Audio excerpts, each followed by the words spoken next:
देखिए अगला सेंटेंस हमारा क्या है, मैं स्कूल में अंग्रेजी कभी नहीं पढ़ता था। मैं स्कूल में अंग्रेजी कभी नहीं पढ़ता था। शुभम बताइए कौन सा टेंस है? अफर्मेटिव। मैं स्कूल में अंग्रेजी कभी नहीं पढ़ता था, ये टेंस है पास्ट इंडिफिनिट। कौन सा है? Past indefinite. यहाँ पर क्या है? कभी नहीं है। क्या है? कभी नहीं। तो मैं स्कूल में अंग्रेजी कभी नहीं पढ़ता था, तो आई माने मैं। आज के बाद हमको चाहिए वर्ब। क्या चाहिए? वर्ब। या देखिए वर्ब पढ़ता कैसे होती है? रीड। क्या होती है? रीड। लेकिन जब यही रीड नेवर के साथ यूज हो तो उसे रीड नहीं, उसे रेड पढ़ते हैं। क्या पढ़ते हैं? अब यहाँ पर ये जो रीड है ना, इसे रेड पढ़ेंगे। क्या पढ़ेंगे? तुम्हारा कहना सर जी इसमें तो रीड लिखा है, आप रेड बोल रहे हो, तो हम सेकंड फॉर्म लगा रहे हैं। क्या लगा रहे हैं? और सेकंड फॉर्म और थर्ड फॉर्म को रीड नहीं रेड पढ़ा जाता है। Are you understand? तो यहाँ देखिए ये वर्ब है, वर्ब के पहले हमको चाहिए नेवर। क्या चाहिए? नेवर का प्रयोग वर्ब के पहले किया जाता है। तो आई नेवर रेड, उसके बाद हो जाएगा इंग्लिश। क्या हो जाएगा? इंग्लिश माने होता है अंग्रेजी पढ़ रहे हो। कहाँ पढ़ रहे हो? स्कूल में, तो इन द स्कूल हो जाएगा। क्या हो जाएगा? In the school. चलिए ये नियम हो गया ना, राइट कर लीजिए। ये ऐसे नहीं। हाँ, रीड की जो सेकंड फॉर्म होती है वो रेड होती है, लेकिन मीनिंग वही होती है। आज क्वेश्चन और है, वह मेरे पास कभी नहीं आया। वह मेरे पास कभी नहीं आया।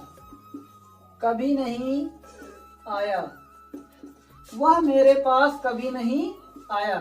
तो देखिए लास्ट में वह मेरे पास कभी नहीं आया, तो यहाँ पर ये जो सेंटेंस है हमारा, इसमें मेरे पास कभी नहीं। जब वाक्य में कभी नहीं है किसका प्रयोग करते हैं? बोलिए। नेवर का।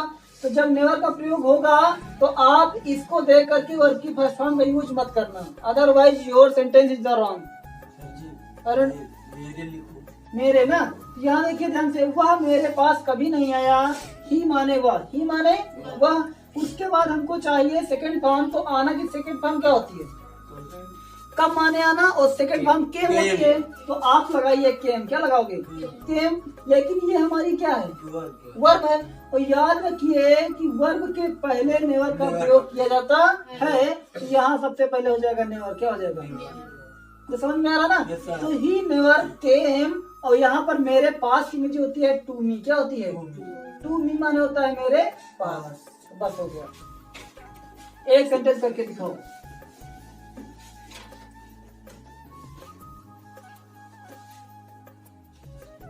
देखिए सूर्य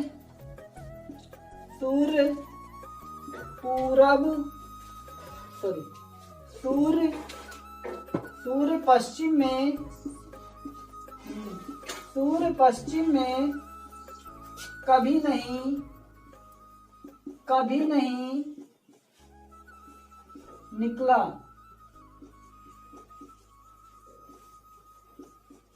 देखिए सूर्य पश्चिम में कभी नहीं निकला है। This sentence is the complete and so मी।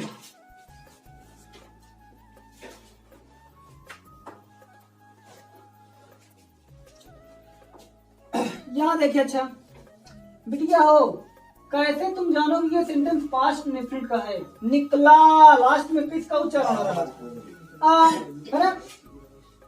क्या हुआ? हाँ, देखिए निकलना की जो होती है राइज। क्या होती है? लेकिन ये हमारी वर्ब की फर्स्ट फॉर्म। क्या है? वर्ब की फर्स्ट फॉर्म। वो हमको चाहिए सेकंड फॉर्म, तो सेकंड फॉर्म होती है रोज। क्या होती है? रोज। और थर्ड फॉर्म होती है राइजन। क्या होती है? राइजन। तो हमको इसको नहीं लगाना, ना तो इसको लगाना है, ये सेकंड फॉर्म लगाना है। तो पश्चिम की वेस्ट होती है, WEST। क्या होती है? हाँ, तो यहाँ राइज रोज राइजन होता है, तो आपको वर्ब की सेकंड फॉर्म का यूज करना है। देखिए नेवर का छोटा सा जो नियम है, पहले लगाइए सब्जेक्ट, उसके बाद लगाइए नेवर। क्या लगाइए? नेवर। उसके बाद बोल रहे वर्ब की सेकंड फॉर्म लगाओ, उसके बाद बोलिए ऑब्जेक्ट। ठीक है? तो सब्जेक्ट नेवर प्लस वर्ब की सेकंड फॉर्म प्लस ऑब्जेक्ट। अगर वाक्य में कभी नहीं आ जाए तो देखिए इसको कैसे करना है। तो यहाँ पर आपको लिखना है दर्शन। क्या लगाओगे? द सन। बताइए सूर्य किसे कहते हैं? सन को। जो निकलता है उसे सूर्य कहते हैं। तुम बताओ ब्रजेश। ब्रजेश बताओ। नेहा सूर्य किसे कहते हैं? बचपन से देखती आ रही हो कि भैया सूर्य निकल रहे हैं, ठीक है, 1 रुपया भी नहीं पड़ रहा है, बढ़िया फ्री के लाइट ले रही है उससे। तो बताइए वही आकर के पूछ ले कि सूर्य किसे कहते हैं, तो क्या बताओगी? Surya is the hot planet in the world, ठीक है। सूर्य ग्रह है, क्या है? सूर्य ग्रह। और जो एक गर्म होता है, गोले के समान होता है, जो फ्री में, चाहे हिंदू हो चाहे मुस्लिम हो, सबको फ्री में अपना सनलाइट देता है। क्या देता है? सनलाइट, ठीक है। वो हिंदू मुस्लिम नहीं देखता है। हम लोग यहाँ करके हिंदू मुस्लिम कहते हैं, भैया वो मुस्लिम है वहां न जाओ, वो हिंदू वहां न जाओ, लेकिन सूर्य ऐसा कुछ भी नहीं सोचता है। तो यहाँ पर सूर्य हमारा एक प्लैनेट है। क्या है? प्लैनेट है, जिसको हम ग्रह बोलते हैं। और सूर्य को हम सूर्य देवता इसलिए बोलते हैं क्योंकि हम सूर्य के सहारे ही जिंदा हैं। किसके सहारे जिंदा है? तुमको क्या लगता है कि तुम जो जिंदा हो वो अपने दम पे हो या माता पिता के? नहीं, तुम जो जिंदा हो सूर्य के बल पे जिंदा हो, क्योंकि सूर्य हमको क्या दे रहा है? प्रोटीन दे रहा है। क्या दे रहा है? प्रोटीन कैसे? सर जी हम तो प्रोटीन नहीं लेते, हम तो भैया अपने कमरे में रहते हैं, अपने घर में रहते हैं, स्कूल में रहते हैं। तो जो तुम नाच खाते हो, गेहूं खाते हो, चावल खाते हो, वो कहाँ से आता है? अगर सूर्य अपनी रोशनी अपने पेड़ पौधे पे डालता है, छोटे छोटे पौधों पे डालता है, जिससे वो ग्रो करते हैं, ग्रो करने के बाद वो हमें कॉर्न प्रोवाइड करते हैं, बीज है ना, तो उनको हम खाते हैं, तो उनसे हम जिंदा हैं। और जो उसकी लाइट पड़ती है हमारे शरीर में, वो भी बहुत ही बेनिफिट की है। अगर उसकी लाइट तुम्हारी त्वचा में ना पड़े ना, तो त्वचा जो होती है वो कोमल हो जाती है। जब कोई चीज कोमल हो जाती है तो बहुत जल्दी उसको दिक्कत होने लगता है। जो आदमी कहीं रहते हैं जिसको धूप नहीं मिलती है, तो उनको देखो, अपने आप को देखो, उनसे कहो भैया 1 किलोमीटर के दौड़ के दिखा दो, हाँफने लगेंगे। और तुमको कह दिया जाए कि जाकर के दौड़ करके 1 किलोमीटर आ जाओ, कोई दिक्कत नहीं, क्योंकि तुम सूर्य की रोशनी पा रहे हो ना, रेगुलरिटी, ठीक है। तो सूर्य की रोशनी जो होती है, sunlight is the very important light of human being, यानी मनुष्य के लिए जो सूर्य की रोशनी है वो बहुत ही इंपॉर्टेंट है। चाहे छोटा बच्चा, कभी छोटे बच्चे को देखो, अपने माता क्या करती है, उसको मतलब ऑयल ऑयल लगा करके धूप में लिटा देती है। बच्चा रोता रहता है, फिर भी रोने दो, कोई दिक्कत नहीं, लेकिन उसे वहां से प्रोटीन मिल रही है। जितने बच्चे को धूप मिलेगी उतना वो तंदुरुस्त होगा, ऐसा माँ मानती है, ठीक है। तो सूर्य की रोशनी के सहारे ही हम सब क्या हैं? जिंदा हैं। तो सूर्य पश्चिम में कभी नहीं निकला। पश्चिम किस तरफ होता है? इस तरफ, इस तरफ, इस तरफ, इस तरफ है? याद कर लीजिए, ठीक है। पूरा, पश्चिम, उत्तर, दक्षिण। अगर किसी ने पूछ लिया बताओ पूरब की साइड, दक्षिण की, अभी इंटर के पास बच्चे जो इंटर पास हो गए हैं, उनसे पूछा जाए भैया पश्चिम किस तरफ है, तो वो भी कंफ्यूज हो जाते हैं। समझ रहे हो ना? वो भी क्या हो जाते हैं? कंफ्यूज, क्योंकि उनको कंसेप्ट क्लियर नहीं है। कंसेप्ट क्लियर करिए, एनसीईआरटी जिसको बोलते हैं। क्या बोलते हैं? एनसीईआरटी जिसको क्लियर है वही समझिए कंसेप्ट क्लियर कर पाएगा, अदरवाइज कंफ्यूजन में हरदम रहोगे। एनसीईआरटी क्या है? श्री रामचंद्र को जानती हो ना? अयोध्या के राजा थे। कौन थे? अयोध्या के राजा। उन्होंने एनसीईआरटी पढ़ी है भैया 14 साल तक। कितने साल तक? 14 साल तक। और एनसीईआरटी पढ़ना है तो घर छोड़ना पड़ता है, ठीक है, नॉलेज लेने के लिए। यहाँ से निकले थे राम का रूप लेकर के, जब लौटे तो श्री लगा कर लौटे, श्री रामचंद्र, श्री रामचंद्र। अब तुम ही बताइए, श्री रामचंद्र यहाँ से निकले थे राम, लेकिन यहाँ जब लौट के आए तो लोग भैया जय श्री रामचंद्र की, जय श्री रामचंद्र की बोल रहे थे। बोल रहे थे ना? ये दो चीजें कहाँ से बढ़ गई? 14 साल का उनका जो स्ट्रगल था वनवास में, वो था NCERT. NCERT is the very important topic, is a Lord of Ram. भगवान राम के लिए जो 14 वर्ष थे वो बहुत ही इंपॉर्टेंट थे। अगर ये 14 वर्ष ये भी भैया घर में बिता देते तो ये जो श्री लगा है ना, जो चंद्र लगा, ये सब कट जाता, सिर्फ राम राम बचता, जैसे तुम होने हम। आगे को कुछ लिखा है? नहीं लिखा है। हमारे आगे आरके सर लिखा है। क्या लिखा है? ये आरके नहीं, अगर हम भी थोड़ी मेहनत ना करते, सिर्फ आरके रह जाते, सर लिखने की जरूरत नहीं थी। समझ रहे हो ना? तो भैया आगे कुछ बढ़ाने के लिए मेहनत करनी पड़ती है, ठीक है। वो मेहनत तभी होगी जब आप एनसीईआरटी अच्छे से आपका कॉन्सेप्ट क्लियर होगा। कॉन्सेप्ट क्लियर करिए कोई भी हो, ठीक है। तो इसीलिए भैया ध्यान से पढ़ते रहिए। अब बताइए व्हाट इज द सन? सूर्य क्या है?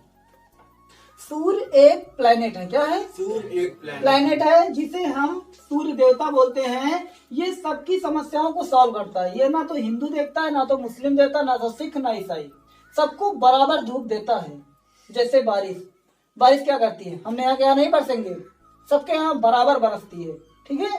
तो ये जो प्लेनेट होते हैं ना, वो ना हिंदू है ना मुस्लिम है, वो सिर्फ ग्रह है। क्या है? ग्रह है। और जो ग्रह है यही ह्यूमन बीइंग के लिए बेनिफिट है, ठीक है। अब तुम सोचती हो चंद्रमा ही हमारा ग्रह है, तो चंद्रमा से ज्यादा बेनिफिट तो नहीं होता है, लेकिन सूर्य वेरी इंपॉर्टेंट है। और जो हाँ तुम रहती हो उसे क्या कहते हैं? उसे कहते हैं अर्थ। क्या कहते हैं? अर्थ माने होती है पृथ्वी। क्या होती है? पृथ्वी। अब पृथ्वी जो सूर्य है ना, सूर्य बहुत बड़ा है। क्या है? जो ये पृथ्वी जो यहाँ से बॉम्बे तक ले लीजिए इतनी पृथ्वी, तो सूर्य कहता है कि अगर जितनी बड़ी तुम्हारी पृथ्वी है अर्थ, ठीक है, ऐसी तुम 10 पृथ्वी लेकर के आओ और आराम से फेंक दो तो गोले के सूर्य के अंदर बहुत आराम से समा जाएंगी, ठीक है। जैसे एक बोल ले आओ इतना बड़ा और हमारे घर में फेंक दो सड़क के किनारे से, तो बहुत आराम से आ जाएगा ना। तो सूर्य कहता है जिस पृथ्वी में तुम रहते हो ऐसे तुम 10 पृथ्वी ले आओ। कितने ले आओ? 10। और आराम से हमारे अंदर फेंक दीजिए, बहुत आराम से आ जाएंगी। तो यही अंदाजा लगा लीजिए कि सूर्य पृथ्वी से कितना बड़ा होगा, है ना, कितना बड़ा होगा। तो इसीलिए वो उतनी दूर है, इसलिए वो छोटा सा दिखाई देता है। तुम पृथ्वी के पास हो इसलिए तुमको बहुत बड़ी पृथ्वी दिखती है। पृथ्वी सूर्य से छोटी है। क्या है? समझ रहे हो ना? छोटी नहीं, छोटी। पश्चिम में निकलता है तो दसन माने सूर्य, दसन माने सूर्य। अब निकला लास्ट में किसका सेंस आ रहा है? आ का। तो जिस सेंटेंस में आ ई ए आज का सेंस होता है वह के पास्ट इंडेफिनिट का होता है, तो 10 ऑन हो गया। उसके बाद निकलना किस क्या होती है? रोज। क्या होती है? रोज। अब यहाँ देखिए रोज माने निकला, ये राइज की सेकंड फॉर्म है। किसकी सेकंड फॉर्म है? ये राइज की सेकंड फॉर्म है। तो यहाँ इसके पहले हमें किसका प्रयोग करना है? नेवर का। किसका प्रयोग करोगे? नेवर का। तो द सन नेवर रोज, उसके बाद लिखेंगे in the east, in the east, ठीक है। अब तो नेवर सुनिए, all student please listen carefully my word. जब भी कभी नहीं आ जाए सेंटेंस में तो वहां पर डिड नॉट का प्रयोग नहीं करना है, वहां पे वर्ब की सेकंड फॉर्म के साथ नेवर का प्रयोग करना है। अब तुम्हारा कहना सर जी हमने पास्ट इंडेफिनिट पढ़ा है बहुत अच्छी तरीके से, गुरुजी बता रहे थे जब वाक्य में नहीं आ जाए तो डिड नॉट लगाइए और उसके साथ वर्ब की फर्स्ट फॉर्म लगाइए, और तुम बता रहे सेकंड फॉर्म। तो ठीक है, डिड नॉट के साथ जब वाक्य में नहीं आ जाए तो आप डिड नॉट का प्रयोग करिए, लेकिन फिर उस सेंटेंस में कभी नहीं होना चाहिए। और जब कभी आएगा तो फिर डिड नॉट का यूज नहीं करना है, फिर लगाना है आपको सेकंड फॉर्म का यूज, ठीक है। और अंडरस्टैंड?